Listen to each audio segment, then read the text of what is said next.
आज आपण सबंध भारतामध्ये भारतीय स्वातंत्र्य दिनाचं 80वं वर्ष साजरा करतोय आणि आज याच निमित्ताने आज आपण अकलूजच्या बजमे अनवारी सुफिया या मुस्लिम मदरशामध्ये आपण आलेलो आहोत।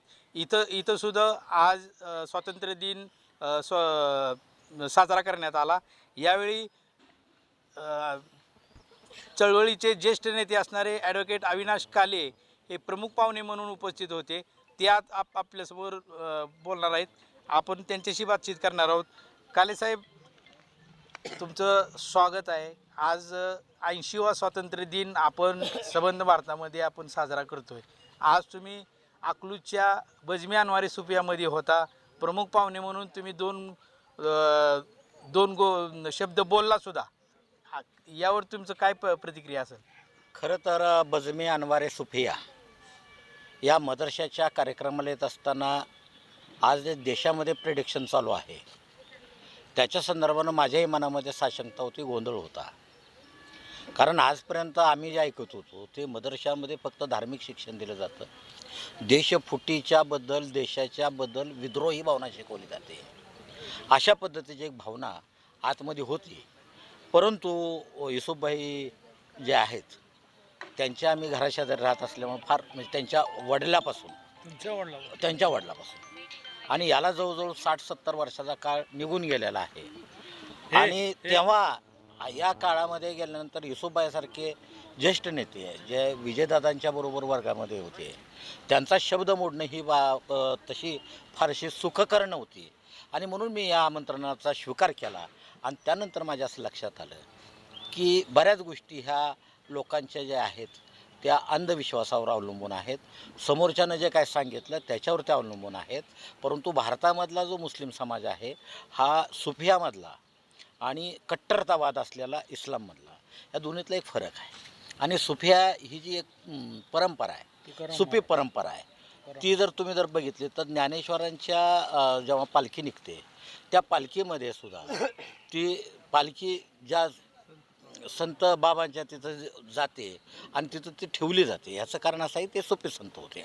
आणि सुफी संत ही जी परंपरा आहे ही सुफी संत या इथल्या दोन्ही धर्माचं जे चांगले काही गुण आहेत, एकमेकाला प्रचंड विरोध न करता एकमेकांच्या बरोबर आपल्याला इथं राहायचं आहे, एकत्रित नांदायचं आहे, हा देश माझा आहे, या देशामध्ये हा देश घडवण्याची जबाबदारी आपल्या सर्वांची आहे, अशा पद्धतीची भावना आहे। आता इथं मी त्या मुलाचं ते गीत ऐकलं, त्याच्यामध्ये ते तो जो मुलगा जो म्हणतोय की तो मुलगा हेच कामना करतोय की हा जो गुलशिता आहे, हा जो बगीचा आहे, हा सुंदर बगीचा आहे आणि हा देश आबादित राहावा, तो अखंडित राहावा, हा देश माझा सर्वांग सुंदर व्हावा यासाठी आणि तो स्वतंत्र राहावा यासाठी आम्ही आमचं रक्तही सांडण्याची तयारी ठेवतो, अशा पद्धतीची भूमिका तो मुलगा त्या गीतामधून व्यक्त करतो। ही जी भावना आहे ना, ही भावना माझ्यासाठी माझ्या उभ्या आयुष्यामध्ये, मी अनेक म्हणजे मराठी शाळेमध्ये गेलो, अनेक मोठ्या मोठ्या ठिकाणी ह्या स्वातंत्र्याच्या दिनाच्या निमित्ताने गेलो, परंतु आज अकलूजमध्ये मात्र अनवारे सुफिया ह्या मदरशाला जेव्हा मी भेट दिली तेव्हा खरंच त्याचा मला मनापासून आनंद झाला की एक कौम अशी आहे की ज्याच्यामध्ये ते शिकवलं जातं, प्रशिक्षित केलं जातं। आणि एक लक्षात घ्या की प्रत्येकाला या देशामध्ये भारतीय घटनेने एक स्वातंत्र्य दिलेलं आहे, ते तुमच्या धर्माच्या सांगेल की बजमे अनवारी सुफिया एक शाबुल उलूम म्हणून ज्यावेळी अकलूज मुलानी गल्ली ह्या ठिकाणी ह्या मोठ्या वृक्षाचं एक छोट्या रूपामध्ये आणि एक रोपाच्या रूपाने ज्यावेळी अकलूजमध्ये पहिल्यावेळी बजमे अनवारी सुफियांची ही बुनियाद ऐतिहासिक जेव्हा मुलानी गल्ली अकलूज या ठिकाणी स्थापन केली, त्यावेळी या मदरशाची असणारी परिस्थिती आणि आताची असणारी परिस्थिती ह्यानुसार ज्या मदरशाने 80-82 साली स्थापन झालेला मदरसा आज 2026च्या पटलावर आज जी भव्य दिव्य हे जे काही दिसतंय, खऱ्या अर्थाने ह्या मदरशाच्या सर्व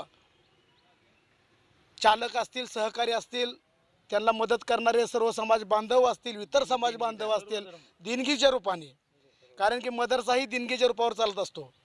कुणी एकटा ह्या मदरसाचा कुणी मालक होऊ शकत नाही. कारण हे दिनी मदरसा म्हणतात. त्या दिनी मदरसामध्ये जे आमचे रुपये असतील 1 रुपयापासून 100 रुपयापर्यंत जे असेल, ज्या परिस्थितीच्या अनुसार जे लोक ह्या मदरशाला म्हणजे मदत करतात, विंदात करतात, अशा ह्या मदरशाला खऱ्या अर्थाने मी माझ्या कुटुंबियाच्या वतीने, माझ्या सर्व अकलूजकर मुस्लिम बांधव इतर बांधवांच्या वतीने पहिली गोष्ट मी आजच्या दिवसाच्या या सर्व मदरशांच्या विद्यार्थी असतील, चालक असतील, सर्व त्यांच्या बॉडीला मनपूर्वक अभिनंदन त्यांचं या ठिकाणी करतो की एक चांगलं त्यांनी विधायक कार्यक्रम या ठिकाणी घेतलं. आणि या मदरशामध्ये आम्ही पाहतोय जसं आमचे